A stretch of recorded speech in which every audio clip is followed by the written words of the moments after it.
this is an iHeart podcast. Guaranteed human. Support for the show comes from Public, the investing platform for those who take it seriously. On Public, you can build a multi-asset portfolio of stocks, bonds, options, crypto, and now generated assets, which allow you to turn any idea into an investable index with AI. It all starts with your prompt. From renewable energy companies with high free cash flow to semiconductor suppliers growing revenue over 20% year over year, you can literally type any prompt and put the AI to work. It screens thousands of stocks, builds a one-of-a-kind index, and lets you backtest it against the S&P 500. Then you can invest in a few clicks. Generated assets are like ETFs with infinite possibilities, completely customizable and based on your thesis, not someone else's. Go to public.com/podcast and earn an uncapped 1% bonus when you transfer your portfolio. That's public.com/podcast. Paid for by Public Investing. Brokerage services by Open to the Public Investing Inc. Member FINRA and SIPC. Advisory services by Public Advisors LLC, SEC registered advisor. Generated assets is an interactive analysis tool. Output is for informational purposes only and is not an investment recommendation or advice. Complete disclosures available at public.com/disclosures. Life gets messy. Spills, stains, pet accidents, and kid chaos. But with Anabay, cleaning up is easy. Our sofas are fully machine washable, inside and out, so you never have to stress about messes again. Made with liquid and stain-resistant fabrics, that means fewer stains and more peace of mind. Designed for real life, our sofas feature changeable fabric covers, allowing you to refresh your style anytime. Need flexibility? Our modular design lets you rearrange your sofa effortlessly. Perfect for cozy apartments or spacious homes. Plus, they're earth-friendly and built to last. That's why over 200,000 happy customers have made the switch. Upgrade your space today. Sofas start at just $699. Visit washablesofas.com now and bring home a sofa made for life. That's washablesofas.com. Offers are subject to change and certain restrictions may apply. There's a difference between liking a house and actually getting it. Redfin is built to make up that difference and close the gap between finding and owning the home for you. Redfin agents close twice as many deals as other agents. So when you find a home you love, you're not a step behind when it comes to making an offer. That means less watching great homes disappear and more focus on the one you'll call home. Redfin helps turn saved listings into real addresses. Get started at redfin.com. Own the dream. Hey, this is U.S. Olympic gold medalist Tara Davis-Woodhull. And I'm U.S. Paralympic gold medalist Hunter Woodhull. As athletes, our lives are about having a clear path. And a team that you can absolutely trust. So when it came to getting the best mortgage, we chose PennyMac. PennyMac is proud to be the official mortgage provider of Team USA and you. Learn more at pennymac.com. PennyMac Loan Services, LLC, Equal Housing Lender, NMLS ID 35953. Licensed by the Department of Financial Protection and Innovation under the California Residential Mortgage Lending Act. Conditions and restrictions may apply. What's badly introducing my podcast? Sophie's ashamed of me. I'm Robert Evans, host of Behind the Bastards, the podcast where every week we talk about a different terrible person in exhaustive detail, and I come up with an introduction that's either embarrassingly bad, entertainingly bad, or just plain lame, and today it was the latter. Sophie agrees with me. My guest today, Eric Lampaert. Eric. Hello, sir. How are you doing today? I'm doing really good, thank you. I'm actually very excited about this, because I don't often get thrown into a podcast without any prior knowledge of what's going to happen. Well, that's the way we like to do it here. Yeah. We like our guests or our subjects to be a mystery. If the guests were a mystery, that would be a different podcast. Yeah. That would be Robert Evans invites people in off the street. I also like that you've got a machete on the table. Just to let me know who is boss here. Well, now, this is a very democratic machete. Anybody can use the machete for any purpose. If you feel the need to hit something, right. I have it on good authority that all of the equipment in here can be hit with the machete. Is that correct, Sophie? We're allowed to damage all the equipment? All of the walls, the windows, the poison room? Absolutely not. Well, technically it can get hit. It can be. It is possible. I mean, theoretically speaking... This is a big machete. He's right. Eric, you want to hit something? It'd probably be frowned upon. I'll tell you what, I don't want my fingerprints on there. I don't know you well enough to know what you're going to do with that machete afterwards. I had very different smart plans. Man, though. I had very different plans for what to do with the machete before you said that.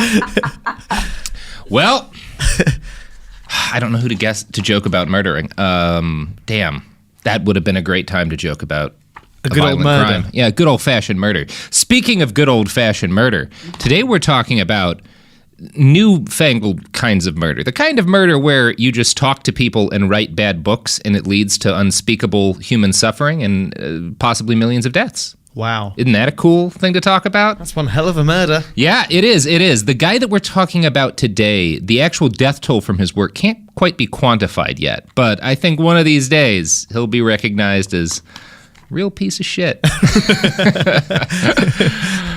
I'm going to start with a little bit of a winding introduction, so I hope you'll forgive me for that, Eric.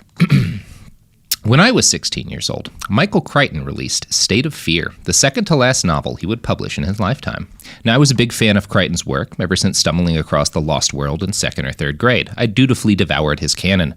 State of Fear was decidedly different from his prior works, though. The plot was that a group of radical environmentalists using experimental technology were attempting to create a series of natural disasters in order to convince the public of the dangers of global warming, because, of course, it wasn't real.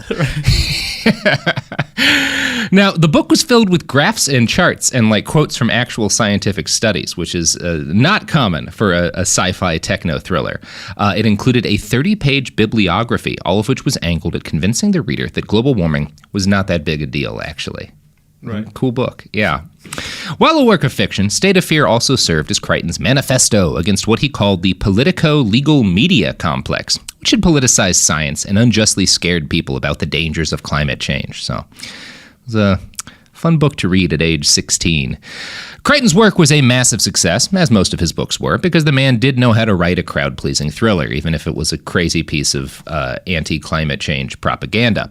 It received widespread praise from conservatives. Senator Jim Imhoff declared it required reading for the Senate Committee on Environmental and Public Works.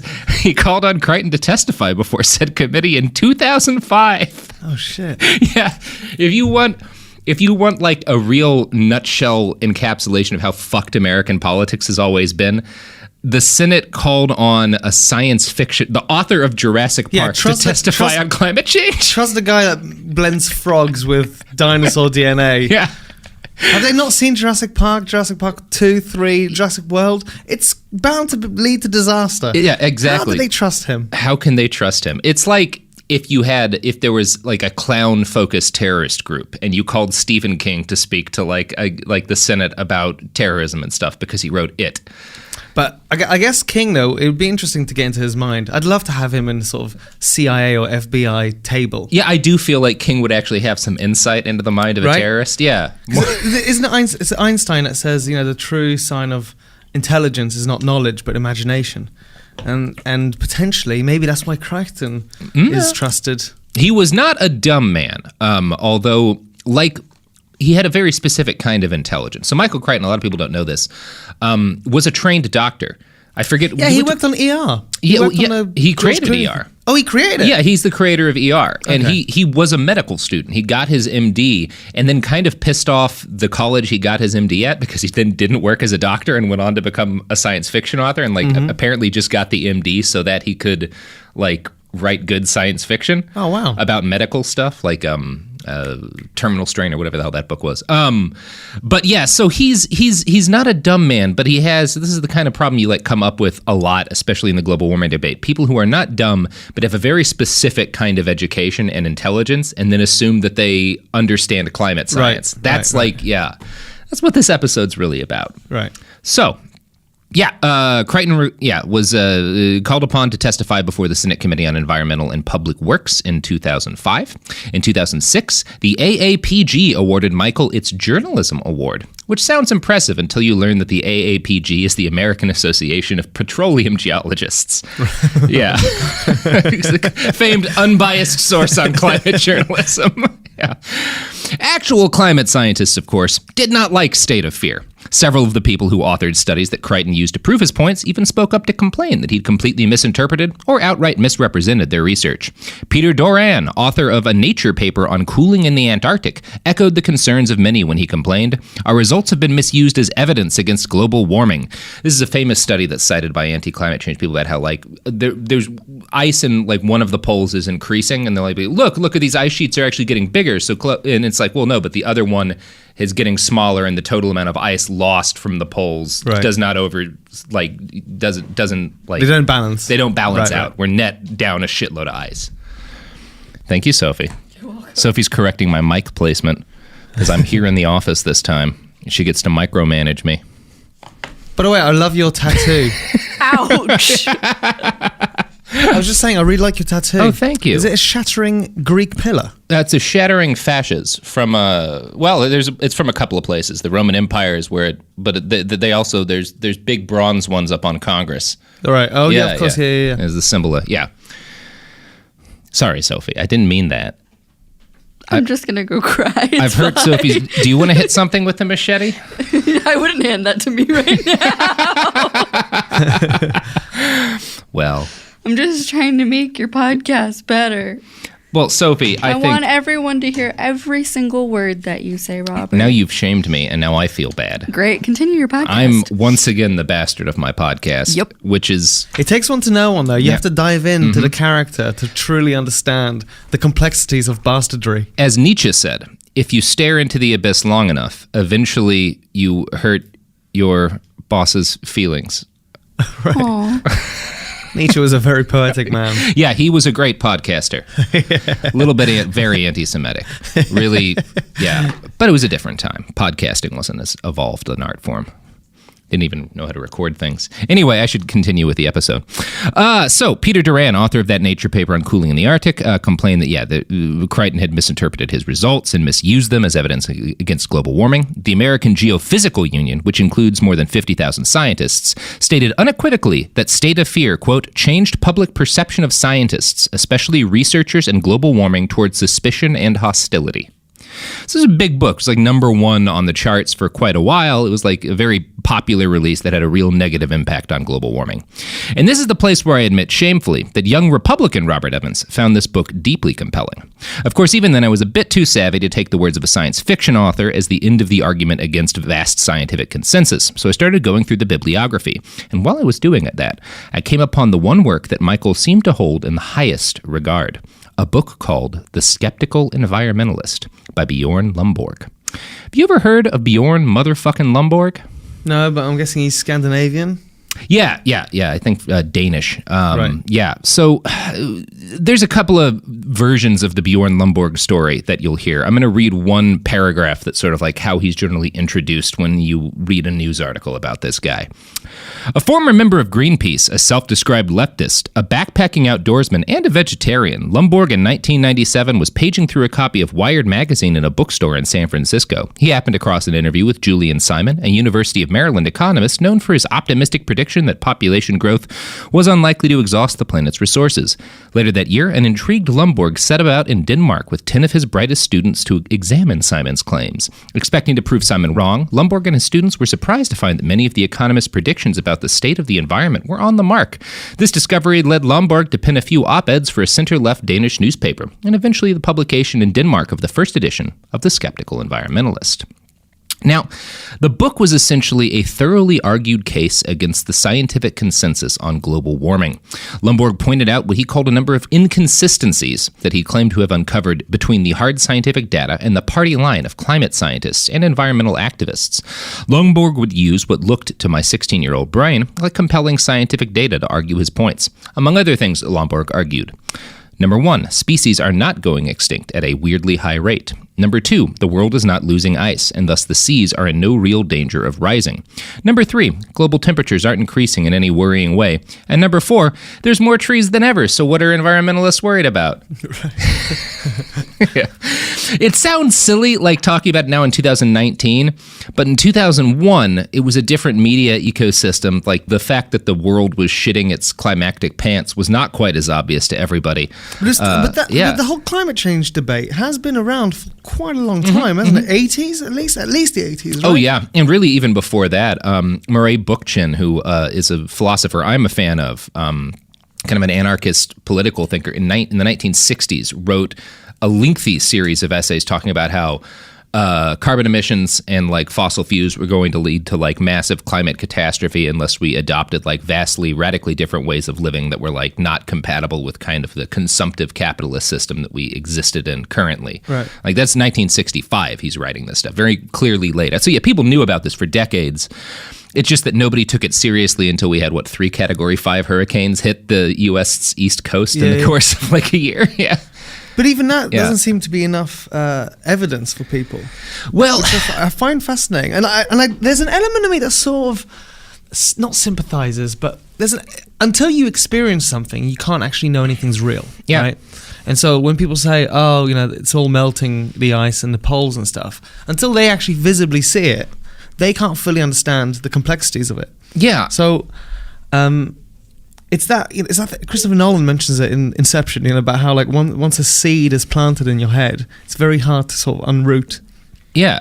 And if you don't have trust in your government, then why would you trust that they say that the climate is being destroyed? And I'm just talking here like because obviously the climate is changing drastically. All you need to do is rub your hands together and you understand that friction causes heat. Yeah. And the more people there are on the planet, the more cars there are, the more food there needs to be grown, all of that.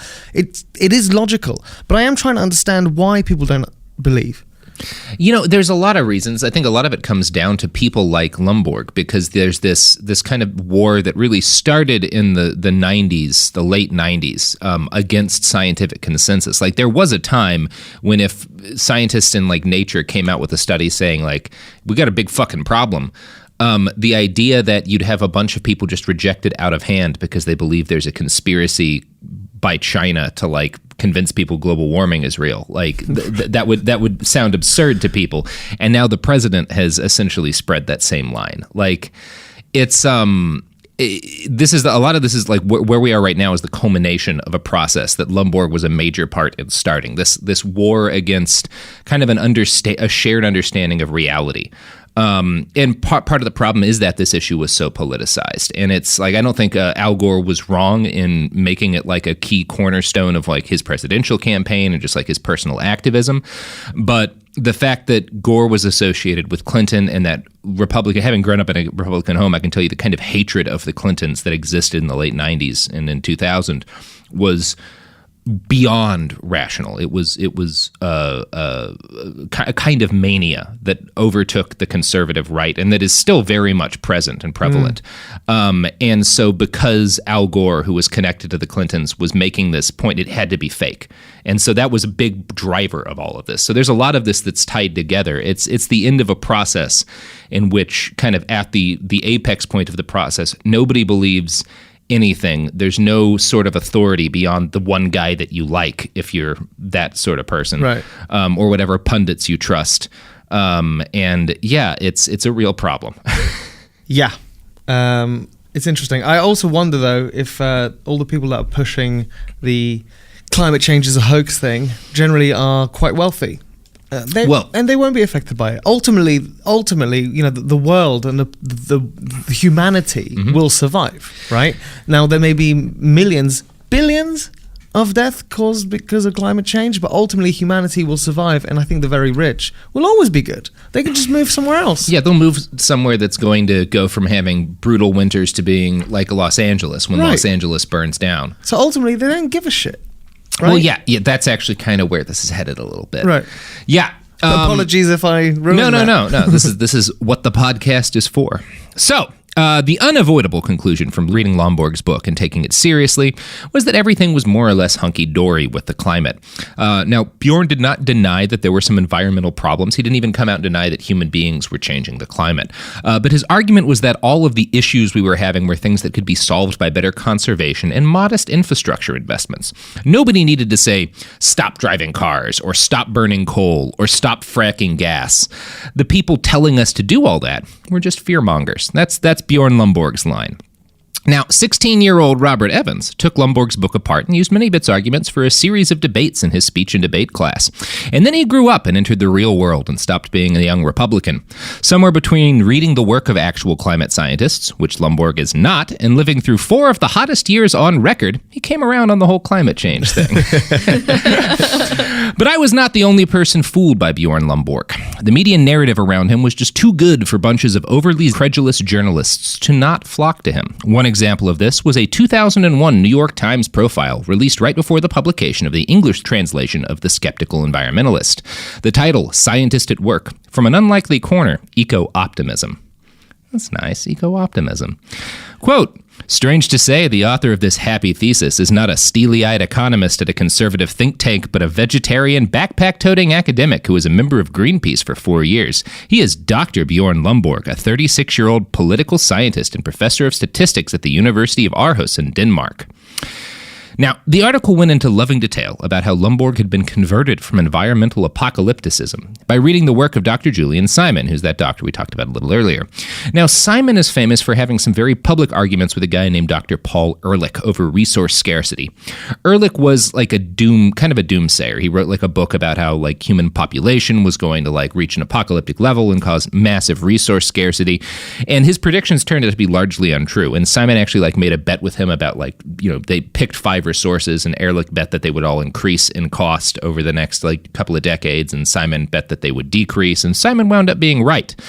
Can I ask, do you think that people aren't necessarily worried about the whole climate change thing as an actual doomsday possibility because they've gone through so many doomsday possibilities? So we've had the millennium bug. You guys have had the nuclear threats from Russia. We are constantly barraged by these end of the world scenarios that never usually happen. That when we are presented with one that's actually in front of us, happening live in front of our eyes, that most people can just brush it aside because they've experienced other doomsday scenarios that have actually just sort of gone by in the wind. I absolutely think that kind of, particularly some of the Hollywood, like the Day After Tomorrow shit, like that's actually really hurt the cause of getting people to take this seriously. Right. Because the problem is not that the world is going to end. Human beings are very adaptable. The majority of us will find a way to survive no matter what happens to the climate, like even if a fucking asteroid hits. I have no doubt that a lot of people will figure out how to make that shit work because we're cunning little bastards.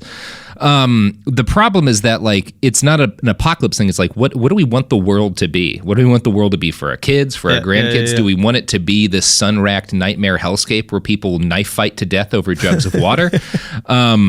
A lot of people do. Yeah, that's another scary thing. I am hoarding water and knives, but that has very little to do with the podcasting machete. It is weird how a lot of people, hate being by themselves, which means that they always have like bad voices in their heads. And if they have bad voices in their heads, they don't really care about other people.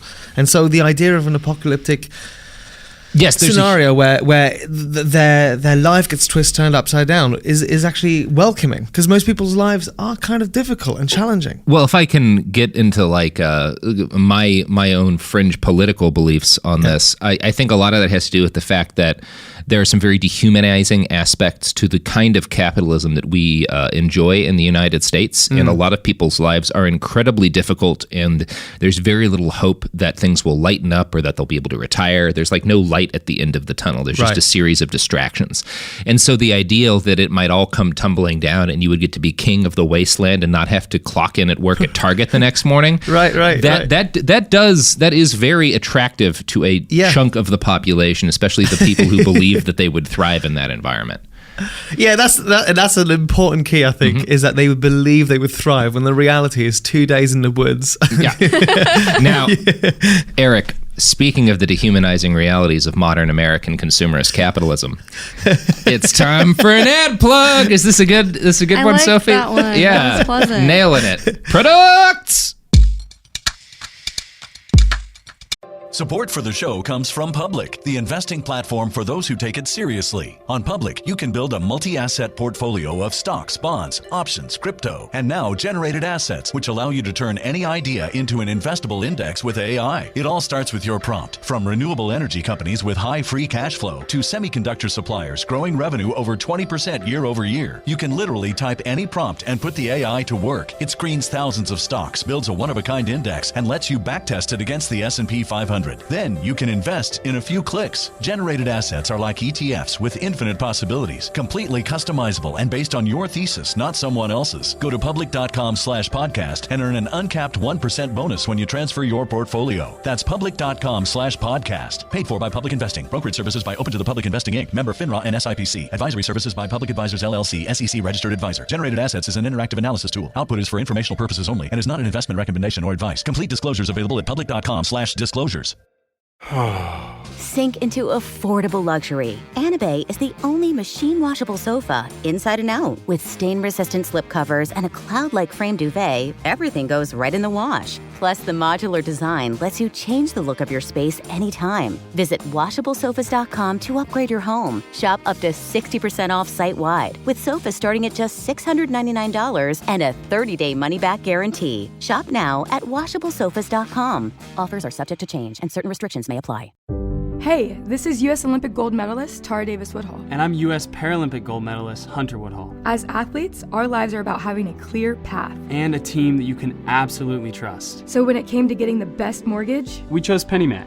PennyMac is proud to be the official mortgage provider of Team USA and you. Learn more at pennymac.com. PennyMac Loan Services, LLC, Equal Housing Lender, NMLS ID 35953. Licensed by the Department of Financial Protection and Innovation under the California Residential Mortgage Lending Act. Conditions and restrictions may apply. Let's talk about modern home shopping. It's sort of become a fun side hobby, right? Scrolling listings at night, dreaming about kitchens you've never seen, or backyards you haven't even stepped foot in, all from the comfort of pretty much anywhere. Redfin knows a lot of people like you want to own, but are stuck in this browsing mode loop. That's where Redfin flips the script. With listings that update within minutes and tours you can book right from the Redfin app, you can see your dream home the moment it appears. Now, liking a listing is easy, but actually landing it, that's where Redfin comes in. Redfin has over 2,200 agents with local expertise. And Redfin agents close twice as many deals as other agents. That means they want to help you win, not just window shop. Redfin is built to help you go from just looking to wait, this could actually be home. So become the newest neighbor on the block. Visit redfin.com to start finding and start owning. That's redfin.com. We're back. Boy, a lot happened in that break. Number one, I grabbed my throwing bagels. Oh, yeah? I don't know if you're aware of this, but I throw bagels on the show. It's a much kinder substitute to a machete, I think, for your guests. I actually plan to combine the two. So here's what I'd like to do when we hit a point of maximum rage in this episode, or perhaps at the end of it. I'm going to throw these bagels, and I want you to slice them out of the air like a modern samurai with the Fisker's machete. Hell yeah. You want to do that? All right. Sophie says that it's approved by everyone at corporate, so we're good to go. I also have to say, I just tried the Pear Edition's sugar-free Red Bull. I hate Red Bull as a general rule. Right. I hate the company, the ad campaign. This is delightful. The pear version is really tasty. I hate that it's so good, but it's fantastic. Oh, nice. And I like that you gave it a little, you are a commercial now. Thank you. You've become America. God damn it. It happens every time I come back to Los Angeles. When can I show him a photo of this fucker? Yeah, show him young Bjorn Lomborg so you can see Bjorn. how this guy... Okay, because I was going to say, Michael's all right. Michael's an all right face. No, he's fine. So this is young Bjorn Lomborg. So right? For anyone listening, he looks like Hitler's wet dream. He kind of looks like what like every Aaron Scandinavian. Carter, he looks like what Aaron Carter would look like if he didn't do drugs in 20 years. You know, the sort of blue eyes, blonde hair, and it works for him there. But how does he look now? Well, we'll talk about that in a little bit. I want to get to where this guy winds up Bad. But not great. Right. Now, where the hell was Is he a personification of what's going on inside his mind? Yeah, kind of, actually. Yeah. It's a personification of what's happened to his arguments over the years. Which I think happens. I mean, look at Steve Bannon. If Stevie Banny, right, if he... Steve Bannon. If he looks like his soul. Healthy, you know, if he looked like Hercules and was like, just so you know, I hate these types of people, I'd be like, I'm going to listen to that guy. Yeah. He's a beautiful man. Yeah. He must be healthy both physically and therefore mentally. But Steve is full of like red alert type skin, you know, where like clearly skirmishes have happened on his face. Oh yeah. There's a war between his acne and his cirrhosis, right. And like it's a vicious battle. Oh, poor Steve. No, don't feel bad for Steve Bannon. No, you know what? It doesn't get said enough. Poor Steve. Fucking Steve Bannon. Stevie B. So, yeah, Lomborg we talked about Julian Simon, the guy who got into that argument with Paul Ehrlich, and he's like a frequently quoted scientist by people who want to deny climate change, because one of the things that they'll always argue is that, well, back in the 70s and 80s, everybody was telling us there was going to be a population bomb and a resource crisis, and that didn't happen. So clearly, like, this is the same thing, and everybody's worried for nothing. And Simon is one of the apostles of, he was right about the population crisis, and that is one of the things. Whenever we get into talks about climate change and people bring up population as a problem, that's 0% of the problem. The overall human population is not an issue. It's resource expenditure by people like us. It's not like the issue is not that there's too many people being born in sub-Saharan Africa or in India or in China. It's a little bit, but a lot of that's because they're making stuff to be sold in Europe and in the United States. It's not a population issue. It's the types of resources being consumed, and also, like, more than anything, related to it's more an issue of billionaires and millionaires and upper middle class people and the kind of resources they spend, like celebrities flying their private jets from one airport in LA to the other to skip midtown traffic, which happens way more often than you would expect. Oh, really? Oh, you can track their planes. Yeah. It's more that than it is like, oh, look at all these people. And yeah, that's part of like what Steve Bannon, actually, that's one of the racist arguments that he'll make about like, well, if you're really concerned, we should like be concerned about all these population, problems going. So it's like this weird thing on the right where they'll both point to Paul Ehrlich and his fears of a population bomb to be like, look, climate change isn't real because they were wrong about overpopulation. And they'll also complain that like all these hordes of poor non-white people from like the global south are using up the world's resources, when that's not at all the case. Like it's this double-edged sword of racism and also not doing anything about the core problems of climate change. It's very frustrating. I do wonder with these scientists who say, they're opposing climate change and stuff. I do wonder sometimes if that's just good money. It is with Lomborg. I'm not going to say it. Simon died, I think, before the debate really took off. Right. He was right about the population stuff. So I don't want to lump him in with Lomborg. Right. But Lomborg sees himself as that kind of figure. So Simon gains a lot of renown for being right about the fact that like there was alarmism around the global population. And Lomborg painted himself as that kind of guy. And he would bring this story up specifically when he did news interviews so that conservatives in particular, would see him as like, oh, this is the next iteration of that kind of scientist. This is the clear-eyed Galileo-type contrarian scientist who sees the reality through the political bullshit of climate change and understands that it's not really a problem we can keep fracking. Like, that's how he's painting himself. So it's important to understand that. So, one of the reasons that Lomborg was so convincing, particularly to journalists who, again, didn't know anything about science, like the guys at the New York Times who wrote this profile piece, is that his book had a shitload of citations in it. In many of the articles about Lomborg in the early 2000s, you would read quotes like this one from the Times. Dr. Lomborg has presented his findings in The Skeptical Environmentalist, a book to be published in September by Cambridge University Press. The primary targets of the book, a substantial work of analysis with almost 3,000 footnotes, are statements made by environmental organizations like the World Watch Institute, the World Wildlife Fund, and Greenpeace. Virtually every one of these pieces you would find includes references, and often multiple references, to the fact that Lomborg's book had like 3,000 footnotes. So like that's part of the claim of like how like this is a really seriously researched scholarly. Look at how many footnotes it has. Like people would like you can find like videos and stuff of people like opening the book and like pointing out how thick the section of footnotes is. And like I did that when I was in school to point out like, look, this guy's really like, look at how many fucking works cited he has. That means it's like a real solid work of science. So you were once sort of on his side. Oh yeah, absolutely. I was raised very conservative, very Republican. I thought that George W. Bush was the best president since Ronald Reagan, who was the best president. And how long did it take you to sort of distance yourself from him? I mean, as soon as I went to college and made friends who both were not white and also had not grown up middle class. So bear in mind like how challenging it had to take you to be from one place to another. And you're clearly smart and you clearly have resources where you want to read and stuff. And then we're asking the general populace to just switch off Netflix for an hour and maybe read an essay. Yeah, like read an essay that's like dense and hard to understand. And they might come across stuff like research on how one Arctic ice sheet is increasing in density. And like you have to also ask them, no, don't stop just because you read one thing that doesn't seem like it actually takes understanding a lot of different things, like not just like what's happening with like ice sheets, but what's happening with like air currents and like weather patterns and species like. Well, they have to understand chaos theory. Yeah. In its most complex form, which is and then you get to this situation where like you wind up telling people just look, all the scientists agree about this, so just believe them.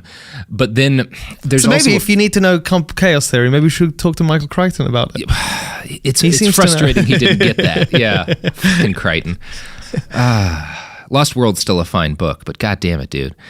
So yeah, journalists who liked Lomborg would point out like all of those fucking footnotes. Like that was one of the biggest arguments to like why The Skeptical Environmentalist was a credible book.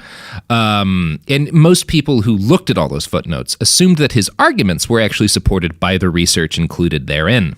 Spoilers, it was not. As with Crichton, several of the scientists cited in Lomborg's book spoke out to warn that he had misinterpreted their work. A bevy of experts took to the field to complain that The Skeptical Environmentalist was nothing but a pack of deadly lies. For one example of how dumb this shit is, I'd like to quote an article written by Dr. E.O. Wilson, a Harvard professor, a 2-time Pulitzer Prize winner, and an actual biologist. He's commenting on Lomborg's claims that fears of mass extinction brought on by climate change are bogus. Using bad data and lies, Lomborg estimated a species loss worldwide of just 0.7% over the next 50 years. 0.014% per year. Now, Dr. Wilson, who's an actual biologist again and not a fucking statistician and economist like Lomborg, wrote this. Before humans existed, the species extinction rate was very roughly 1 species per million species per year, 0.0001%. Estimates for current species extinction rates range from 100 to 10,000 times that, but mostly hover close to the 1,000 times pre-human levels, 0.1% per year, with the rate projected to rise and very likely sharply.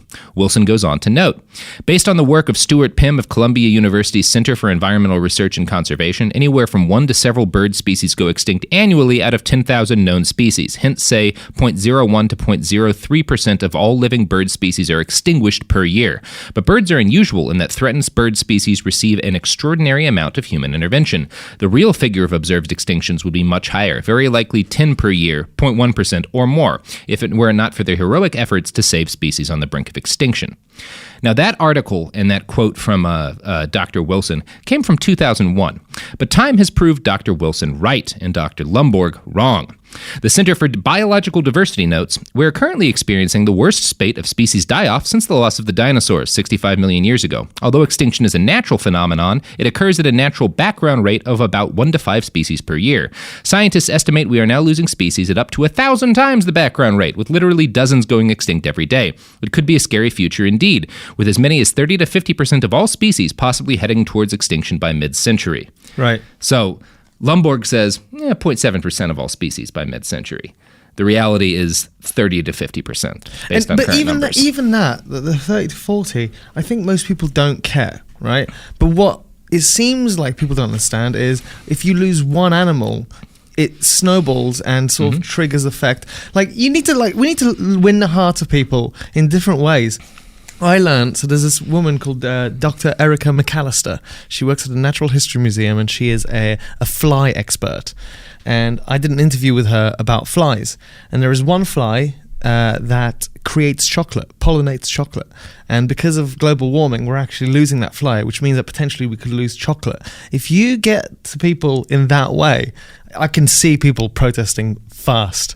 Losing chocolate? If you can convince them it's real. Like, one of the problems is that, like, there's a lot of people who, when you tell them that we're losing species, will get angry and say, fuck all those species. I want them dead. I'm going to modify my car to release more pollution so that it'll kill them faster. Because there's this big propaganda game that's been played in the U.S. to make it look like, they'll point out a couple of specific cases where, like, the Environmental Protection Act led to farmers losing access to pieces of their land to preserve, like, wetlands and keep a species of frog alive, and it like led to people murdering some of those species, like like as an act of protest against what they saw as government overreach. Like there's this hateful and utterly lunatic chunk of the right that has been trained to respond to any talk of global warming with just like violent rage, which is why you'll see people threatening to kill Greta Thunberg, the young environmental activist. It's amazing to watch. Yeah, almost. Yeah. I mean, I'm obviously really sad for her, and I almost kind of fear what could happen to her. There's a piece of me that's like, as fucked up as it is, and I'm horribly sorry that she is going through this and very proud of her for being an activist. It's good that it's been made this obvious that there's this young girl just saying, I want the world to be habitable by current, like when I'm an adult, I want to be able to like enjoy wetlands and like glaciers. Like I want to be able to live in the kind of world that y'all grew up in. And this chunk of the populace threatening to murder her. And like that we see this kind of hate unleashed, that like it really is that irrational. It really has been hate is irrational. Yeah. Hate and fear is irrational. And Lomborg is ground zero for spinning that up. Right. Like he's a part of this, convincing everybody. Like that was the first stage, was convincing them there's this conspiracy. And he didn't say it was a conspiracy. He just said that like, look, there's the reality. If you look at the real data, it's actually not that bad. And all these groups are just trying to scare you. Like there's this conspiracy of fear. Then that's the whole idea behind Crichton's book, is that there's a literal conspiracy to like make you believe this is happening when it's not. And that's step one to getting and the end stage of this like long, and I don't even think it was really a plan, but the natural conclusion of the start of this, where you just get everyone to distrust this information, believe they're being lied to, is when this young woman steps up. People are just like screaming spittle-flecked hatred at this girl for daring to be like, I'd like it if there were ice in the future. Yeah. It's pretty scary, the people that are out there. Yeah. And Lomborg is an important guy to understand, to know how we got from like where we used to be as a species about like kind of basic scientific consensus and where we are right now, particularly in the United States. Right. But the thing is, I do try and understand people that don't understand, right? Mm-hmm. And if most people, well, actually all people, can only experience life through their own eyes, right? And if people are also not curious, because the majority of people are not curious, which is a shame. Their curiosity's focused. They're curious about whatever they're into. They're not curious about... But even now, some people just aren't, right? They just sort of float around, just sort of colliding into things, and just life takes them in a different path, and they almost have no control in where they're going. Yeah. And most people just haven't got that curiosity to read more than one clickbait article. And so it's so easy to be brainwashed into thinking that, what if it is a conspiracy? Because all the proof I have is it's getting hotter, but because the news tells me it's getting hotter. How do I know? Look at this nicely dressed Danish man with beautiful blonde hair holding up a book with like 3,000 citations, telling me not to worry. All right. Well, I'm going to go back to worrying about like, the fact that my kid doesn't have healthcare or whatever. Like I have other shit to deal with. Yeah. Yeah. So, it turns out that Lomborg also, speaking of that bibliography, puffed it up to a kind of ridiculous extent by including a lot of sources that were not rigorously researched scientific studies. So like the way that it was framed is like, this is all the scientific citations. It wasn't all scientific citations. I'm going to read a quote from an article by Matt Nisbet, a professor of communication and a writer with the Skeptical Inquirer. He uncritically and selectively cites literature, much of it non-peer-reviewed, and misinterprets or misunderstands the previously published scientific research. Several scientists observed that most of Lomborg's 3,000 citations are to media articles and secondary sources. Lomborg's research is conceptually flawed. He ignores ecology and connections among environmental problems, taking instead a human-centered approach. In several cases, he uses statistical measures that are not valid indicators of the problems he reports are improving. On the topic of biodiversity, E.O. Wilson and a team of reviewers find that Lomborg's work is strikingly at odds with what every expert in the field has stated. The review appearing in Nature goes broader and concludes that The Skeptical Environmentalist is a hastily prepared book on complex scientific issues which disagrees with broad scientific consensus, using arguments too often supported by news sources rather than by peer-reviewed publications. So he picks news sources where people have misinterpreted scientific studies, then uses those arguments in his book, and then includes those citations to puff up his 3,000 citation count, so that it seems like, because people think he's actually reading science and actually understands it. But of course he can't. Like, one of the things you notice that's really frustrating that we're going to get to in a bit is how many different types of scientists it takes to debunk Lomborg's work, which points out that it's fundamentally absurd to assume that any statistician, any economist, period, anywhere in the world could write a competent book on climate change. It's not possible because it requires so much different expertise from so many different fields to actually have a hope of understanding the whole scope of the problem and analyzing all this correctly. And Lomborg, that's not what he's good at. I'm sure he's fine enough at fucking economics, but like this is not economics. Is there not artificial intelligent programs now to sort of create models of climate change and where it could possibly be going in the future? Well, that's just the Chi-Coms trying to trick us. Right. Right. There is so much wrong with Bjorn Lomborg's book that I could literally write 5 or 6 episodes just going through everything that's been debunked in it and not finish getting through everything Lomborg got wrong. And I'm not going to do that because we all have better shit to do. And because a number of incredibly authoritative scientists have already gone through the trouble of doing line-by-line breakdowns of everything in the book. Rather than just go over every single thing that Bjorn got wrong, I'm going to quote from the Union of Concerned Scientists. They invited a group of the world's leading experts on water resources, biodiversity, and climate change to review the skeptical environmentalist.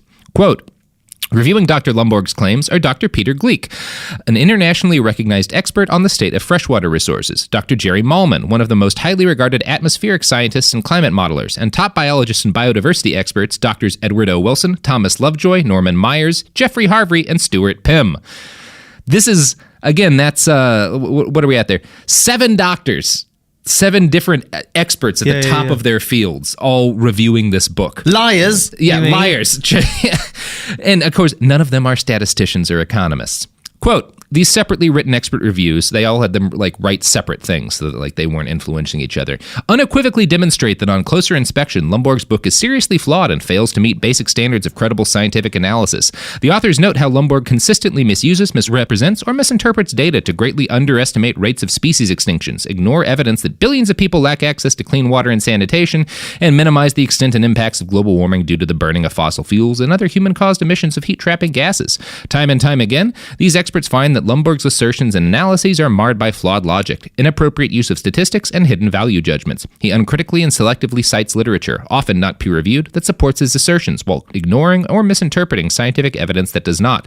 His consistently flawed use of scientific data is, in Peter Gleek's words, unexpected and disturbing in a statistician.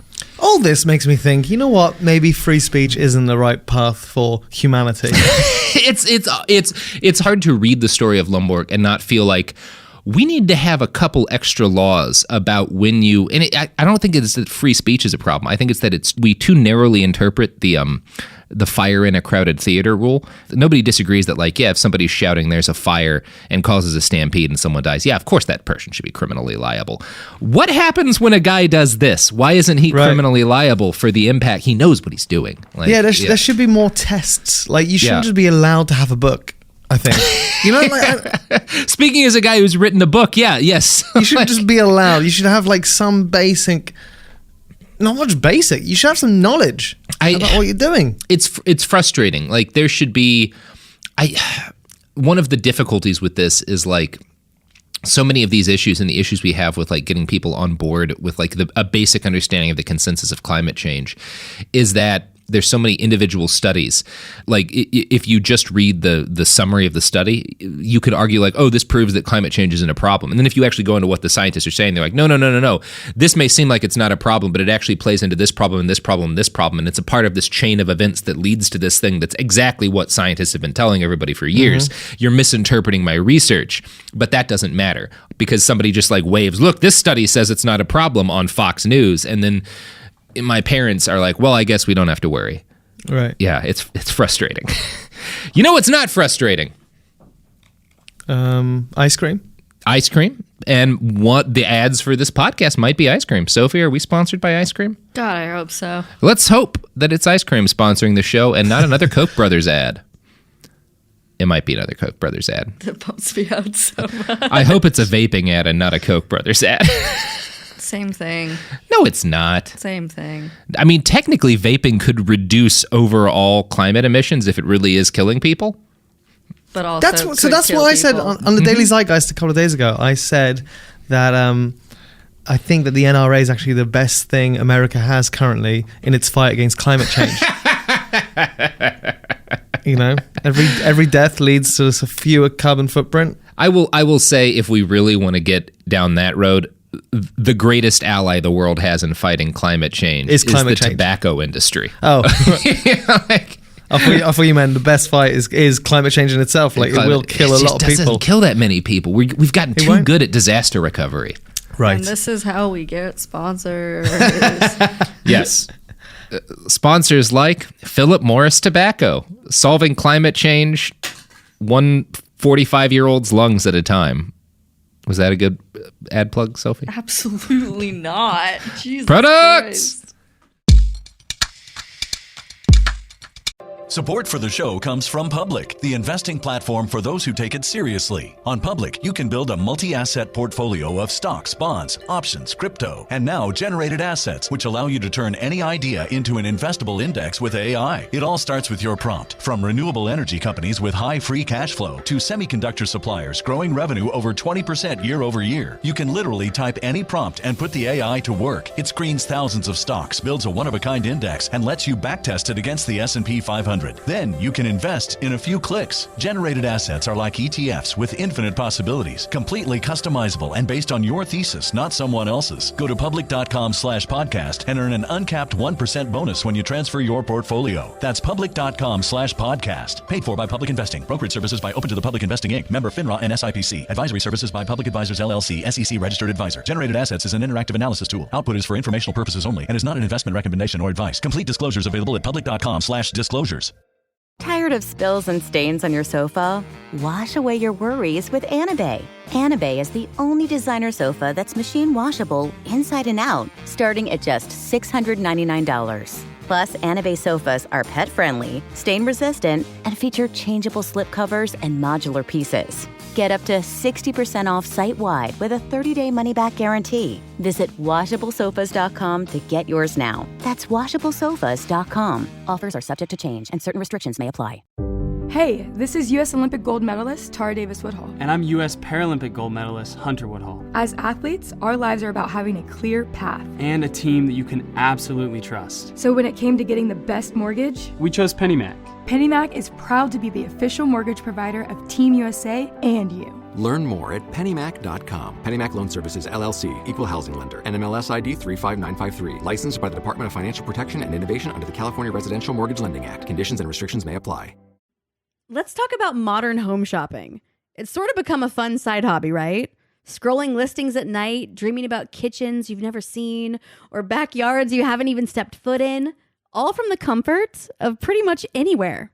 Redfin knows a lot of people like you want to own, but are stuck in this browsing mode loop. That's where Redfin flips the script. With listings that update within minutes and tours you can book right from the Redfin app, you can see your dream home the moment it appears. Now, liking a listing is easy, but actually landing it, that's where Redfin comes in. Redfin has over 2,200 agents with local expertise. And Redfin agents close twice as many deals as other agents. That means they want to help you win, not just window shop. Redfin is built to help you go from just looking to wait, this could actually be home. So become the newest neighbor on the block. Visit redfin.com to start finding and start owning. That's redfin.com. All right, we're back. So, all of these debunkings we've gone through were public information basically as soon as Bjorn Lomborg's book was out and serious people had time to read it. But none of the authoritative deconstructions of Lomborg's work seemed to matter. He kept right on making bank as the prophet of everything's fine and capitalism will save us all from the climate catastrophe capitalism created. His website, Bjorn Lomborg, Get the Facts Straight, includes a short selection of the many awards he received. One of the 100 Top Global Thinkers, Foreign Policy, 2011. Thought Leader, Bloomberg Summit, 2011. One of the 100 Top Global Thinkers, Foreign Policy, 2010. One of the world's 75 most influential people of the 21st century, Esquire, 2008.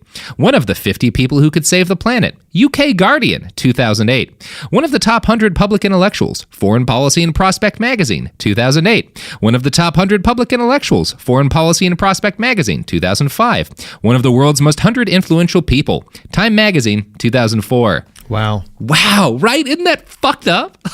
Well, it's also not surprising though, because these people making those lists are probably interns. Mm-hmm. Like ultimately, the truth is that the people making lists aren't educated in that field. it's a lot of I think it's a mix of those and like editors who come from a wealthy background, because a lot of news editors do, and who have like friends in all these industries and stuff, and are like, this is the guy telling us it's fine. Right. Yeah. I think that's a chunk of it, especially for like foreign policy in Esquire. Now, you know, when you do your Behind the Bastard podcast, do you have a lot of anger just boiling through your veins? Yeah, I go shooting about once a week. I have a lot of different machetes that I hit stuff with. I work out about 90 minutes a day. Yeah. Oh, very nice. Yeah, because I wonder like how, just hearing all of that out, how you just stay zen. I do not stay zen. Right. I do a lot of drugs. It does help. Yeah, to be honest, like speaking of the NRA, shooting is probably the best cathartic thing for dealing with that kind of rage. I have to say, I'm very much sort of an anti-gun person, but at the same time, I don't want to judge people, especially until I've experienced it. And I did get to a shooting range, and it's fun. Whether or not you think they should all be banned, it's objectively fun. Oh, yeah, it's very fun. Yeah, that has nothing to do with what the laws should be. Right, yeah. right. Now, if you'd notice from all of those Top Thinker awards, they all came out at latest in 2011, and a majority of them were from 2010 or earlier. It's weird that Lomborg seems to be considered a top thinker much less often in these days of Category 5 hurricanes and apocalyptic mudslides in the Midwest and the hottest years ever on record and California's largest wildfires. And weird. Because I guess what people's thought behind it is that things like that have always happened. So I know that, for example, in the UK, during the Roman times, there were melons that you can grow melons. Mm-hmm. And then in Charles Dickens' times, in one of his books, I think it was David Copperfield, the Thames was frozen over, which is the river that runs through London, which I've never seen it frozen. Like, it was so frozen, they could build bonfires on it. So that's fucking nuts. It's wild. And so I understand that climate does change all the time. Yeah. But I think people don't understand that it's sort of changing at a rate. I think part of Lomborg's falling from grace is that people have started to like California's always had wildfires. We've never had Malibu burned down. Like, I think that was a wake-up call to a chunk of people. I think that especially in like Florida and stuff, part of why it's gotten harder and why like a lot of people on the right no longer say climate change isn't happening. They'll say that like either humans aren't behind it or that, and we'll get to this, the line Lomborg is pushing now is like, oh no, it's absolutely happening. It's just what everyone says we should do, cut emissions and stuff. That's wrong. And there's other things that we should do. But like, you can't even like a bunch the arch conservatives living on the Florida coast, one of the most conservative, like you can't have those kind of hurricanes hit as regularly as they are and be like, nothing's changing. Like it's at this point it's like, oh wow, we've had 3 once in a century storms in like a couple of years. Like maybe there's a problem. Right. So now the debate has changed, like, well, what do we do about the problem and stuff? And Lomborg has tried to pivot on that. He has been less successful, which again we'll get to. But it's in the first few years after The Skeptical Environmentalist was published by the Oxford University Press in 2001, which fucking Oxford University Press. Lomborg was everywhere. He was on 2020. He was on Newsnight, 60 Minutes, The Late Show, Larry King, and he made regular appearances on CNN, MSNBC, and of course, Fox News. All of these sources accepted Lomborg as an expert, while the real expert shouted desperately that he was as shit-filled as a poop factory. You proud of that one, Sophie? Mm-hmm. Thank you. I think one hint as to why this happened is included inside that first fawning New York Times article from 2001. Dr. Lomborg also chides, and this is him talking about like what he calls the litany, which is the term he used for like the doom and gloom, like stuff being said about climate change in the early 2000s. Dr. Lomborg also chides journalists, saying they uncritically spread the litany, and he accuses the public of an unfounded readiness to believe the worst. The litany has pervaded the debate so deeply and so long, Dr. Lomborg writes, that blatantly false claims can be made again and again without any references and yet still be believed. This is the fault not of academic environmental research, which is balanced and competent, he says, but rather of the communication of environmental knowledge, which taps deeply into our doomsday beliefs. And I think if you completely reverse everything that he just said, that is an accurate explanation for Lomborg's success. The problem is not that journalists uncritically spread the gospel of climate change. The problem is that journalists uncritically accept people claiming to be experts and will write glowing articles about them if they just have a 3,000 entry works cited page in their bibliographies. People don't want to buy into doomsday beliefs, not really. Most people want to believe that everything's going to be fine and they don't need to worry about a problem. So we'll happily listen to a handsome European who misreads real studies to show us that everything is fine.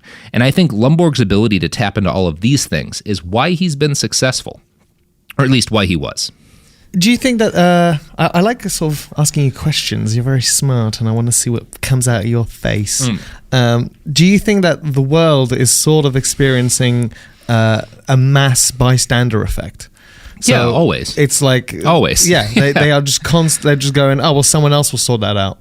Yeah, right? I think we always are, and I think it's like a natural consequence of. I think like I'm on record as saying like one of the worst things that ever happened is 24-hour television news. It's might be what destroys us as a species. Like if there is a big apocalyptic nuclear war or something, I think the core of it will lie in the 24-hour news cycle, one way or the other, because it's just this machine that exists to exhaust people's ability to give a fuck and to productively deal with problems. And I think it's a big part of like why you have this kind of decision fatigue and this assumption that like somebody else will handle it, which is like what a lot of people on the right will point to now, that you can't completely deny climate change. So they'll say, well, scientists are going to figure out a solution. Like they'll figure out a way to fix the whole problem.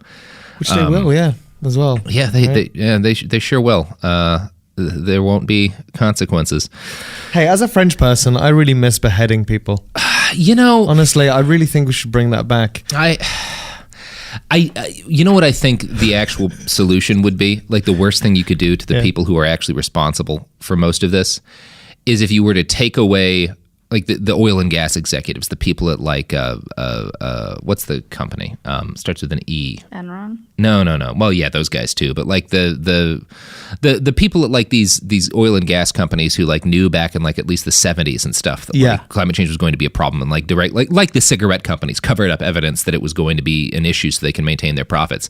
I think you take all of those people's money. I think you take all of their family money and you lock them and anyone who profited from the family business into making no more than the like median American salary, and make them live in a normal apartment and make them just be a normal person.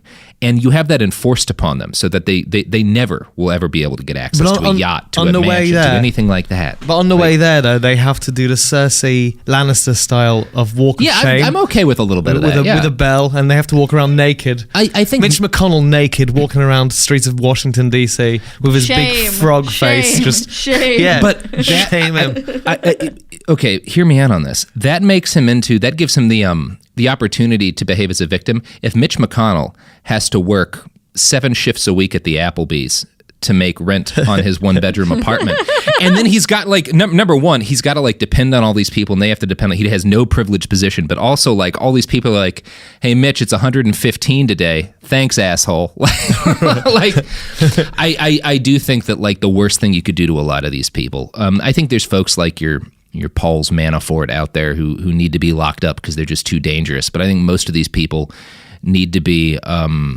locked away from the things that are most valuable to them, which is wealth and influence. And I think that will hurt more than any guillotine ever could. Although I get the impulse. I don't know. It's just a restaurant chain. I like Applebee's. I didn't say it's bad. I don't want him I want him at a shitty restaurant. Yeah, I don't want the staff members of Applebee's to have to deal with Mitch McConnell. Yeah. I want to be able to go to an Applebee's and get problematically drunk off of their terrible cocktails and make Mitch McConnell serve me any. Why are you shitting on Applebee's? Oh, you know what? We need to open a brand new Applebee's, right? So that all the staff members, Mitch McApplebee's. Mitch McConnell and Alex Jones, they're all just running. That'd be a great sitcom. Just an Applebee's staffed by the people who are like behind, like largely behind our current era of like post-truth, like nonsense. That actually would be a great place to get, like, I would never not be vomitingly drunk in that place. Like, I would be a problem to that. That would be, it would finally be, like, I try to be on good behavior when I get really drunk at, like, restaurants and stuff, because I don't want to cause a problem for, like, the wait staff or something, because they're working people. But if Mitch McConnell was serving my table, I would make it my business to puke on his table. Can I make a suggestion? Yes. So according to cheatsheet.com, the most hated restaurant and fast food chain in America is Red Robin, and I think it's it's a great place for Mitch McConnell. Oh, Mitch McConnell at a goddamn Red Robin or a Texas Roadhouse. Hey. Okay, fair. I've not had the privilege yet of enjoying an Applebee's or a Red Robin. Oh, man. Applebee's is great. That's not about where I'll leave Applebee's is. Ooh, what if he's at a Waffle House? Everybody's thrown up at a Waffle House. Yeah, but they don't serve liquor. Like a Waffle, I've never been sober in a Waffle House. No. But I want to go to a place where I want Mitch McConnell to hand me like a gigantic margarita that's like a liter in length. And I want to, as he's handing it to me, take a sip from it while it's still in his hands and then vomit directly onto him. But now make him bring me another. But now you're victimizing him. That's fine. I would rather shame him naked in Washington, D.C. Okay, I'm throwing it out there. What about a Dave & Buster's? Because people also bring their screaming children there to play. That would be, or a Chuck E. Cheese. Chuck E. Cheese. I can't suggest Chuck E. Cheese, as my friendship with Jamie Loftus is very important, but... Look, honest people can debate over which specific type of shaming would be most effective. Put him at a Red Robin. All right, continue the podcast. Maybe have him circulate, because it would be fun to have him like clean up after me at a Six Flags too, because I can fuck up a Six Flags. Or like a Burger King. I really would love to hear him say, "Would you like fries with that?" These would all be very helpful if we could just establish like basic income and healthcare. And then make it so that like our most unpleasant service jobs are all held by former Republican Congress people, managed by the former people who used to do their jobs. Here's another question: a lot of these people, are they religious?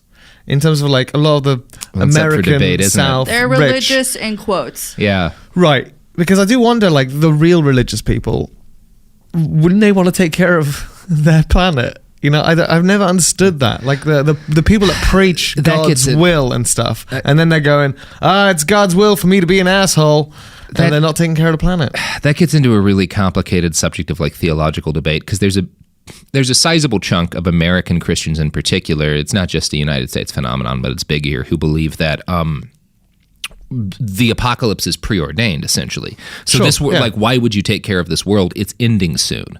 There's also a chunk of people like who believe that like God gave us dominion over this planet, so we're supposed to use it and use it up and like use all the resources. And there's even people who will argue that like God provides us with new resources when we use the old ones, and like that's why we've discovered all this gas under the earth to frack. That was God being like, don't worry about those pesky Arabs holding all the oil. Here, just suck it out of the earth and like right. Whatever problem. Yeah, there's a bunch of different frustrating things. And I think those people, once upon a time, you couldn't take them seriously, like in mainstream politics. And what Lomborg provided was a chance for like kind of the more technocratic conservatives, like my parents, who were like religious but not really religious. They could look at this guy's arguments and be like, well, no, here's a smart, educated scientist with doctor in his name, and he's not saying like God's going to take care of it. He's saying that like, you know, he's making what seem like very logical arguments for why this isn't a problem, or why what problems exist will be solved very simply, without us changing our lifestyle or dealing with the problems on like a fundamental level of our society and its consumption of resources. So yeah, it's comfort that's killing humans, actually, isn't it? Yeah, it always is. Yeah, it's just comfort. People are scared of change. Yeah, it's always comfort that's killing humans. From a literal point of view, in terms of just the fact that we're eating stuff that's clogging our arteries and giving us heart attacks at a younger age, up to like the fact that we'll ignore doom as it leers down on our heads because we want to go out to Applebee's and we don't want to worry about climate change. Applebee's. I'm not saying Applebee's is bad. Red Robin, yes. You know what? I'm going to go to an Applebee's after this. Yeah. Maybe not today, but not today. I know that when I drive past one, I might stop just to experience it. Applebee's is often a staple place for me to get wasted when I'm not at home and I'm at like a roadside motel, because you'll often run into an Applebee's next to a roadside motel, and I have gotten drunk in many an Applebee's. And if Mitch McConnell were the one serving me, I would happily vomit into the pocket on his apron. Oh, that would be great, especially if Paul Ryan came out with like the sawdust that you use to soak up the vomit, and like, yeah, that would be really sweet. Now back to Bjorn Lomborg. So Another reason Lomborg was able to have such an outsized impact on the debate over climate change in the United States is the simple fact that misreading and misrepresenting a mix of actual scientific papers and news articles is a lot easier than conducting authoritative research. The people who do conduct authoritative research are very busy, and when a guy like Bjorn comes along and shotguns out a book full of nonsense, they have to spend valuable time slowly debunking all of the many, many things he got wrong. I'm going to quote here from something Dr. E.O. Wilson wrote about the difficulty of combating this sort of misinformation. My greatest regret about the Lomborg scam is the extraordinary amount of scientific talent that has to be expended to combat it in the media. We will always have contrarians like Lomborg whose sallies are characterized by willful ignorance, selective quotations, disregard for communication with genuine experts, and destructive campaigning to attract the attention of the media rather than scientists. They are the parasitic load on scholars who earn success through the slow process of peer review and approval. The question is, how much load should be tolerated before a response is necessary? Lomborg is evidently over the threshold. And this is kind of what we were talking about. Like, what do you do about these people in a perfectly sane world? Like, I think that someone like Lomborg would face criminal charges for his misrepresentation of scientific fact, for the same reason that, like, if you caught a diving instructor telling kids that the safest way to dive was head first into the shallow end of the pool, that guy would face charges, even though all he was doing was giving people information, because you're clearly misleading people into a dangerous situation. Parasitic scholars. Yeah. That's a great quote from that. Yeah, parasitic scholars. And that's another thing is, why do these people go into that field? So do they go into the field because of the betterment of the world or the betterment of themselves? And do they do the betterment of themselves because they love themselves or because they have a desperate need for affection? And because all those go to different paths, right? And I think in Lomborg's case, it is that desperate need to be famous. I think it's this sort of narcissism that, like, he couldn't accept. He was a professor of, like, statistics and shit. Like, that's not the most exciting life in the world. I'm sure it's very satisfying to the people who legitimately like it. But I think Lomborg is the kind of guy that had a thirst to be famous and was like, well, this is the fucking easiest way to do that. I mean, yeah. Yeah. Now, we've just talked about sort of how Dr. E.O. Wilson was, like, expressing his frustration that, like, a guy like Lomborg can just, like, shoot out a bunch of nonsense, and then real scientists whose time is incredibly valuable and limited have to, like, spend hours debunking all of it, and it's a very frustrating problem with our current system. And that might make it seem like there were no penalties Bjorn faced for lying constantly. There were a little bit of a penalty he faced. Several official complaints were made to the Danish Ministry of Science, Technology, and Innovation. They evaluated these complaints and found that the work that he had published was fundamentally dishonest. But they found that they couldn't punish him because Lomborg wasn't an expert in any of the relevant fields, and thus he couldn't be considered guilty of, like, fraud, essentially. Like, because he was not really a climate scientist, they couldn't say that he was purposefully misrepresenting his case rather than just fucking up. That's insane. Yeah, isn't that crazy? Oh, the world is so annoying sometimes. Yeah, I'm glad it's burning. You know what? I'm glad it's burning. You've come around on climate change. Fuck it. Fuck all you people. Yeah. In 2007, Bjorn published a new book, Cool It, in which he explicitly accepted the reality of human-caused climate change. This was seen by many as an abrupt reversal of his previous attitude. Bjorn clarified in an interview with The Guardian, who declared him an influential thinker, that it was not. Or I think they were one of the ones who said he was going to save the world. Yeah. They voted him one of the 50 people who could save the planet. So in an interview with them, and they were more critical of him in this article, Lomborg denies performing a U-turn. He reiterates that he has never denied anthropogenic global warming and insists that he long ago accepted the cost of damage would be between 2 and 3% of world wealth by the end of the century. This estimate is the same, he says, as that quoted by Lord Stern, whose report to the British government argued that the world should spend 1 to 2% of gross domestic product on tackling climate change to avoid future damage. Incidentally, shit like this is why Rajendra Pachauri, chairman of the UN Climate Change Panel, compared Bjorn Lomborg to Adolf Hitler, not because she thought he was a literal Nazi, but for the statistical crime of treating human beings like numbers. And the odd thing is, Bjorn isn't even all that great at numbers. The Stern report estimated it would take between 5 and 20% of global GDP to effectively fight climate change. The Guardian pressed Lomborg on this. Quote, Not unexpectedly, however, the Stern report estimates that damage at 5 to 20% of GDP, however, not 2 to 3%. The difference, according to Lomborg, is that the two use a different discount factor. This is the method by which economists recalculate the value today of money spent or saved in the future, or to put it another way, the value today of this generation's grandchildren's lives.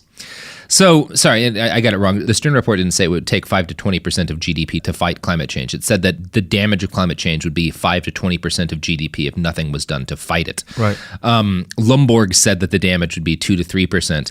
And then he claimed by sort of weasel math that the reason for the difference between the two numbers is the differing value that he and Lord Stern put on the lives of our grandchildren, basically. Right. Yeah. So that's cool. Well, I mean, I guess in a way there is a sad truth to that. Sure. Fuck. I mean, I do hate kids, so... Oh, yeah. I hate them. Invaluable little fuckers. Yeah. But I don't like too much when people just go straight for the ad Hitlerum nausearum or whatever that Latin phrase is, that whenever people just want to use an example, they'll go to Hitler. Yeah. Because there is a truth to people being numbers. We're just algorithms walking around with little legs, just walking around, right? That's what we are. We're just numbers. We're an algorithm. I think in her case, she was making I think she was making actually a pretty salient point, which is that when you treat people like numbers in this way, you really are creating a kind of scientific crime. For sure, yeah. You're devaluing their lives in the course of like making into an argument that shouldn't be an argument over the numbers purely, devolving it into that. But I guess, but the reality is that it is like that, right? I mean, there's those beautiful paintings of generals on sort of horseback, right? And you'll see behind them thousands of soldiers just sort of marching towards the war that they want to fight. But ultimately, the most important person is that person on the horseback, and everyone else is just sort of chess pieces at the back, right? I mean, and we are using less and less humans to get the needs of humans. So we don't need as many farmers, we don't need as many soldiers because we've got drones and we'll have robots one day and stuff. And I guess there is that sort of sad truth that we don't need that much manpower anymore to run society. And so the people at the top, and I'm not saying I agree with this, but I'm just saying that the people at the top are going to go, look, we don't need as many people anymore. Oh, yeah, I think the people at the top think that way. And I think what you're getting at is sort of a debate that historians have, like the great man theory versus like the trends and forces theory of history. But I think one reason why the people at the top never stay that way all that long on like a generational basis, why things switch and turn and the nations in power change so much, is because they think that way. They think that the most important guy is the guy marching, like sitting on the horse with that army of nameless people around him.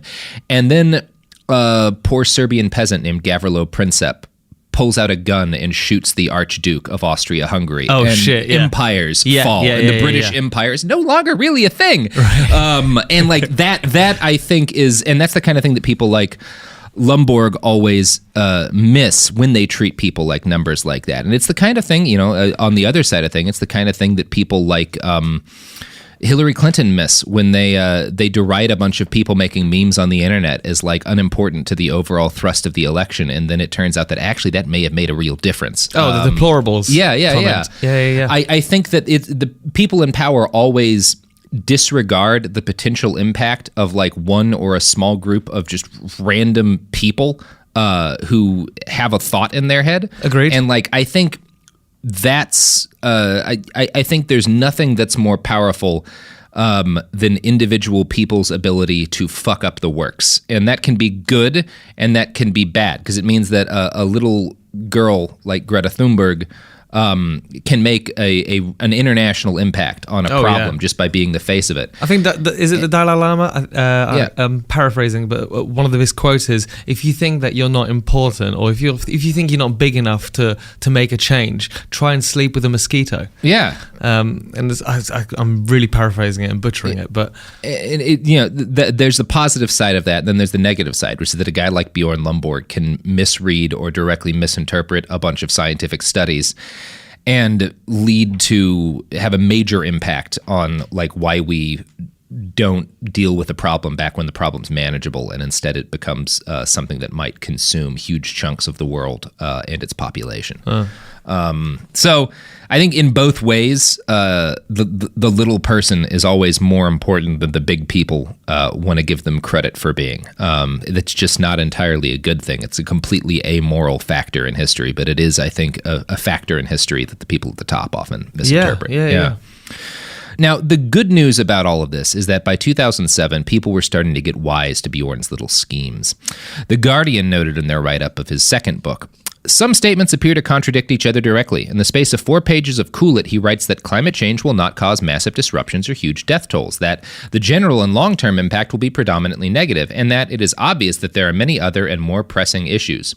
The point I've always been making, he explains now, is it's not the end of the world. That is why we should be measuring up to what everybody else says, which is we should also be spending our money well. Speaking of spending money well, Bjorn has a bunch of suggestions for stuff that we should be investing in rather than reducing emissions to directly fight climate change. He's a big advocate in improving nutrition in poor countries, improved access to contraception, more vaccinations, all of which are great things. In 2002, Lomborg formed the Copenhagen Consensus Center, which he billed as a way to bring the world's top economists together to solve the planet's greatest problems, because, of course, economists are the best folks to solve our problems. If I had to think of one group of professionals most famous for never being wrong, it would be economists, or maybe weathermen. In 2008, the Consensus Center ranked 30 priorities in order of, what should be confronted first to deal with, the greatest challenges of the world. Mitigating global warming was ranked last, number 30. 6th was improving crop yields. 17th was green energy research. And 12th, interestingly enough, was geoengineering. And this gets us onto the subject of what precisely Lomborg thinks would be a better use of money than reducing emissions. He's come around to the necessity of climate engineering because now, more than a decade after he started urging everyone not to worry about climate change, reducing emissions is too expensive and slow a way to reduce climate change for his tastes. So that's nice. So this is something Lomborg wrote in 2009. There is a significant delay between carbon cuts and any temperature drop. Even halving global emissions by mid-century would barely be measurable by the end of the century. Making green energy cheap and prevalent will also take a long time. Consider that electrification of the global economy is still incomplete after more than a century of effort. Many methods of atmospheric engineering have been proposed. Solar radiation management appears to be one of the most hopeful. Atmospheric greenhouse gases allow sunlight to pass through but absorb heat and radiate some down to the Earth's surface. All else being equal, higher concentrations will warm the planet. Solar radiation management would bounce a little bit of sunlight back into space. Reflecting just 1 to 2% of the total sunlight that strikes the Earth could offset as much warming as that caused by doubling the pre-industrial levels of greenhouse gases. When Mount Pinatubo erupted in 1991, about 1 million tons of sulfur dioxide was pumped into the stratosphere, reacting with water to form a hazy layer that spread around the globe, and by scattering and absorbing incoming sunlight, cooled the Earth's surface for almost 2 years. We could mimic this effect through stratospheric aerosol insertion, essentially launching material like sulfur dioxide or soot into the stratosphere. Another promising approach is marine cloud whitening, which sprays seawater droplets into marine clouds to make them reflect more sunlight. This augments the natural process, where sea salt from the oceans provides water vapor with cloud condensation nuclei. It is remarkable to consider that we could cancel out this century's global warming with 1,900 unmanned ships spraying seawater mist into the air to thicken clouds. He sounds like he's learned his science from that Mr. Burns episode. He wants to cover the sun. We'll just shoot soot into the sky and build 2,000 boats to fire water up into the clouds. Hey. That's way better than reducing emissions, That guys. sounds economically friendly. It's just so fucking dumb. It's just don't do. He tells everyone don't do anything for more than a decade, and then he's like, okay, we need to launch 2,000 giant boats to shoot seawater into the clouds, and also have we considered spreading sulfur over the stratosphere? So he's gone so far on the other side that he's lost it again. Yeah, that's clearly more rational than cap and trade, stopping rainforest logging, in any of that stuff, like 1,900 unmanned boats and sulfur into the sky. All perfect solutions with no conceivable downsides. Yeah. Bjorn's tactics have gotten no better in recent years. No better than, that is, suggesting thousands of boats shooting water into the sky. In 2014, John Stossel, writing for Real Clear Politics, asked Bjorn Lomborg how much President Obama's goal of getting 1 million electric cars on the road by 2015 would slow down warming. Lomborg replied, 1 hour. This is a symbolic act. Once again, Lomborg was very wrong. Greg Layden, a biological anthropologist writing for science blogs, actually spoke to an expert. Quote, I asked atmospheric scientist and energy expert John Abraham about this, and here's what he said. If you put 1 million clean cars on the road and have them last 15 years before removing them, and you take the typical emissions of a vehicle, and you have saved over in the last 15 years, and there's a bunch of numbers. Basically, he crunched the numbers on it, and he came to the conclusion that over their lifetime, just 1 million cars, if you did not build any additional cars after that point, you just put 1 million on the road and kept them there for 15 years, you would have saved the total equivalent of 21 hours of emission for the entire planet.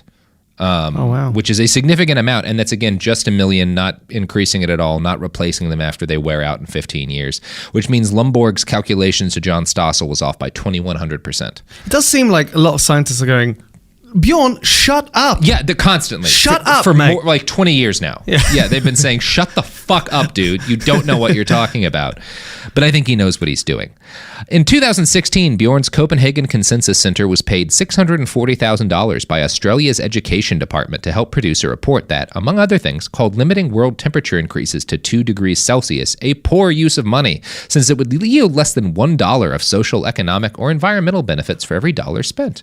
Meanwhile, reducing world trade restrictions through the Doha trade round would, Bjorn calculated, yield $2,011 of benefit for every dollar spent. Universal contraception access would return $120 per dollar spent. Now, reading stuff like that might make you question a couple of things. Number one, how good is Bjorn's math? Are there any factors that might influence his calculation and might have led him to calculate that reducing global temperature increases only yields $1 of value for every dollar spent, while reducing trade restrictions leads to $2,000 of benefit? Are there maybe any conflicting interests he has that might be influencing his math in some way? Well, he thinks like an economist. He does think like an economist. He thinks like an economist who might be being paid by a specific group of people. Well, and I do sometimes, like some comedians, so a couple of comedians in the UK have gone to the right. Yes. Politically speaking, when they weren't really like that when I sort of first met them. And I was observing them and from afar and sort of not admiring, but understanding that, there's more money. Yeah. If you're not getting that much work as a comedian that you are currently now, and you understand that the right is rising, they went there, and now they're going there, and they are getting more work. Mm-hmm. And it's interesting, because I'm going, whoa, you've become something totally different because you have to survive. And you've decided that it's worth it to take money from... Yeah. You can't, you're not going to make that great a living as a statistician teaching at a college in Denmark. You'll be comfortable, but you're not going to be rich doing that. Right. Whereas if you become Bjorn Lomborg and tell people that climate change isn't a big deal and open this consensus center that advises people that reducing trade restrictions is a better way to fight global warming than stopping global warming, well, that actually turns out to pay pretty well. So I found a good breakdown of where Bjorn Lomborg's funding comes from, written by Graham Redfern of DSmog, a website focused on cutting through the PR spin around climate change issues. Their research revealed that the Copenhagen Consensus Center, or CCC, registered as a nonprofit in the United States in 2008. Since then, it has received more than $4 million in grants and donations. 3/4 of that came in 2011 and 12. Lomborg's salary for a single year was $775,000, representing nearly a quarter of what it had received by 2012. He's basically an Instagram model that's pushing those drinks to lose weight. Yeah, you know? That's exactly what he's doing, but instead telling everyone not to cut global emissions. Now, back in 2006, when the CCC first started to look at gaining support for its efforts in the United States, they hired Washington lobbyist and PR veteran James Harf. And so, this is like a lobbying group for somebody, and the lobbying group's primary goal has been to convince people that emissions should not be cut, that carbon should not be taxed, that fossil fuel use should not be reduced. Now, again, this leads us to the question of who's actually giving these people that money. And we don't know where all of it comes from. We know that in its first year, the center received a $120,000 grant from the Randolph Foundation. That foundation's money comes from the $1.2 billion the Randolph family made by selling the Vic Chemical Company to Procter & Gamble. The trustee of the Randolph Foundation is Heather Higgins, the CEO of Independent Women's Voice and chairman of the Independent Women's Forum. And that sounds good, right? Independent Women's Voice? That sounds like a woke, progressive organization. Yeah. It's actually a hardcore right-wing lobbying group that accepts money from, among other people, Charles Koch. I look forward. I look forward to when they start implementing like the transgenders against clouds. Yeah, and all of these different new groups coming along. We'll get it really woke. Yeah, we'll have like Bjorn wouldn't be the right spokesperson now. You'd hire someone who is like very much like I don't know. You'd hire someone like non-white, someone way younger than take Greta. All of that money. Yeah, like an 8-year-old, like an 8-year-old kid from Cameroon, and you'd have him be like, "I love fossil fuels." That's like that is where we're going next. Yeah. And then you'll call everyone racist who argues with him. And then you'll, while complaining that all the left does is call everybody racist who argues with them. Like it's beautiful. I love the way the media works. It's perfect. There are no problems. So I'm going to read a quote from D-Smog about the Independent Women's What's Forum. the name? D-Smog blog. Okay. So they do a lot of really good analysis on like the disinformation campaign being carried out against climate the name change. of a company. I thought it was the name of a person. I was like, what a great name for someone that works in climate. Graham Redfern, which is also a pretty good name for somebody working. Good, Reed Firm, actually, but I think it's pronounced Redfern. It's fucking Australian. I don't know. People, nothing makes sense over there. Redfern. Yeah, that's not an Australian accent. I just did. No, that's not. That was like more Scottish. Yeah, well, Scots-Irish. Yeah. Quote, staff writers of both organizations regularly express skepticism about the science of human-caused climate change and cite Lomborg's views approvingly. A recent article from the International Women's Forum senior fellow Vicky Alger claimed a majority of scientists believe that global warming is largely nature-made, ignoring several studies that show the vast majority of research from scientists studying climate change believe exactly the opposite. Now, funders of the IWF include, as I said, the Claude Lamb Foundation, which is controlled by Charles Koch, and the Donors Trust, a conservative political action fund that spent millions of dollars on climate change denial. This means that Charles Koch indirectly has helped fund Bjorn Lomborg.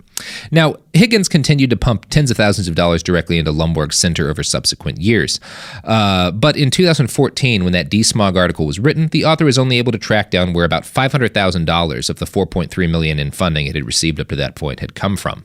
However, in 2015, Reed Firm revealed that Paul Singer, a Republican billionaire venture capitalist, was one of the CCC's major backers. He gave more than $200,000 to the group. Mr. Singer also helps fund the Manhattan Institute, the think tank behind the fallacious claim that Alexandria Ocasio-Cortez's Green New Deal would cost $100 trillion.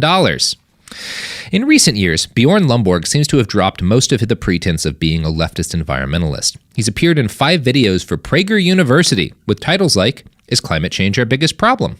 Are Electric Cars Really Green? And The Paris Agreement Won't Change the Climate.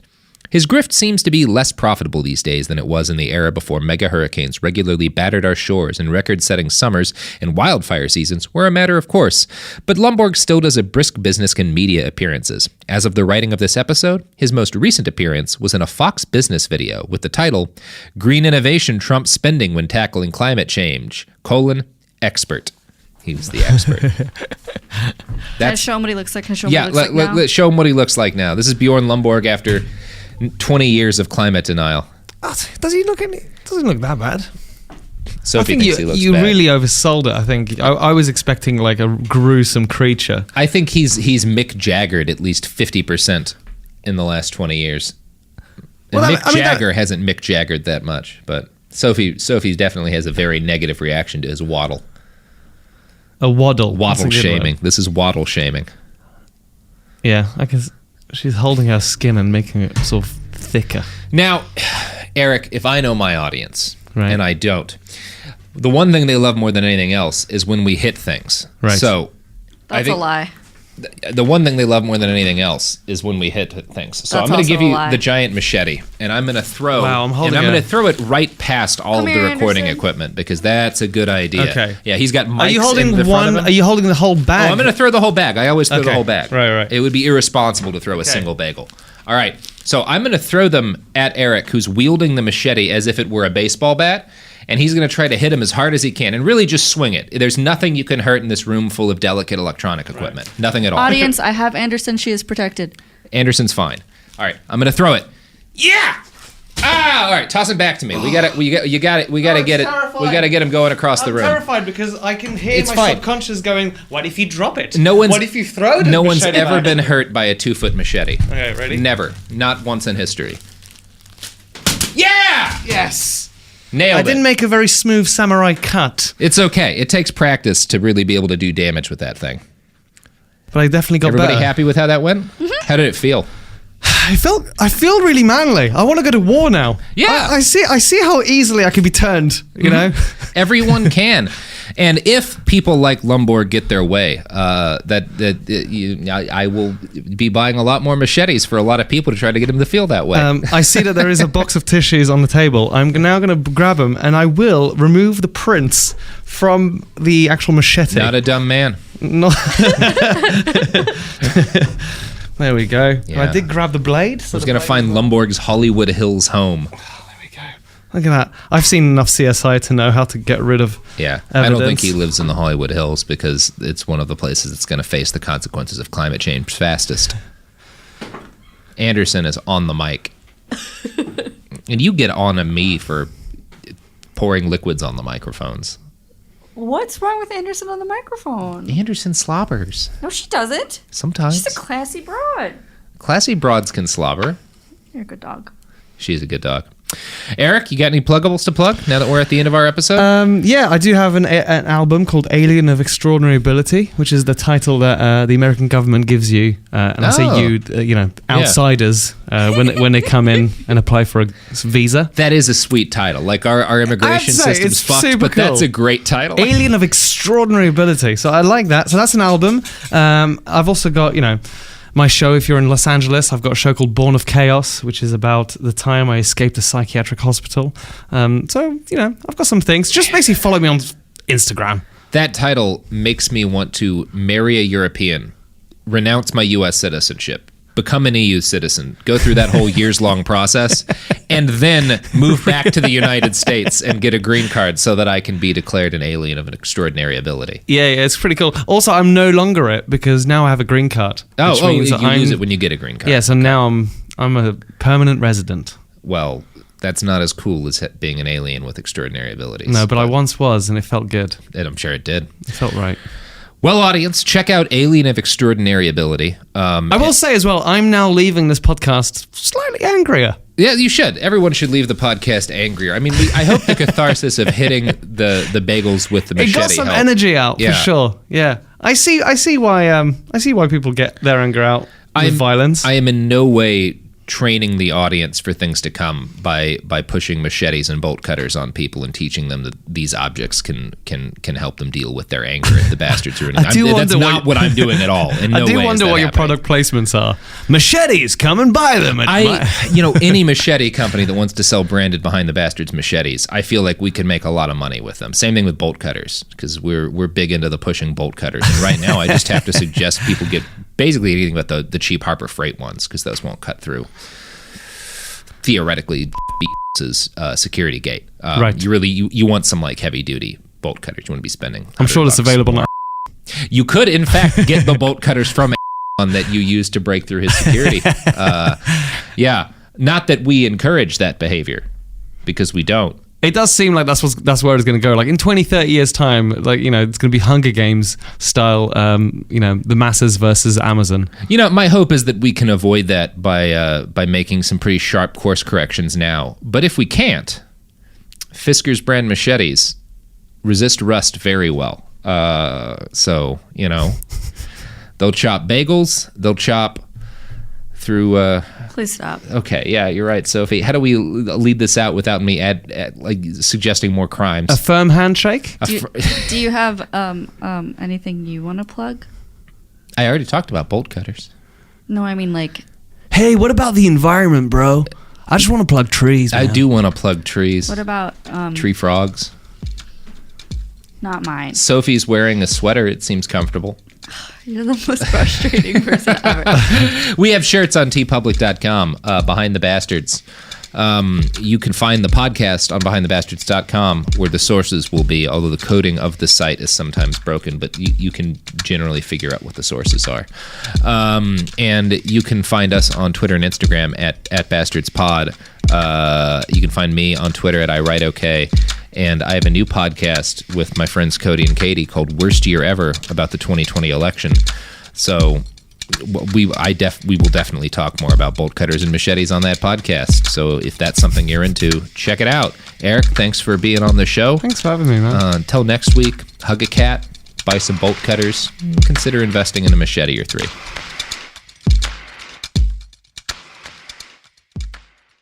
Tired of spills and stains on your sofa? Wash away your worries with Anabei. Anabei is the only machine washable sofa inside and out, where designer quality meets budget-friendly prices. That's right, sofas start at just $699. Enjoy a no-risk experience with pet-friendly, stain-resistant, and changeable slip covers made with performance fabric. Experience cloud-like comfort with high-resilience foam that's hypoallergenic and never needs fluffing.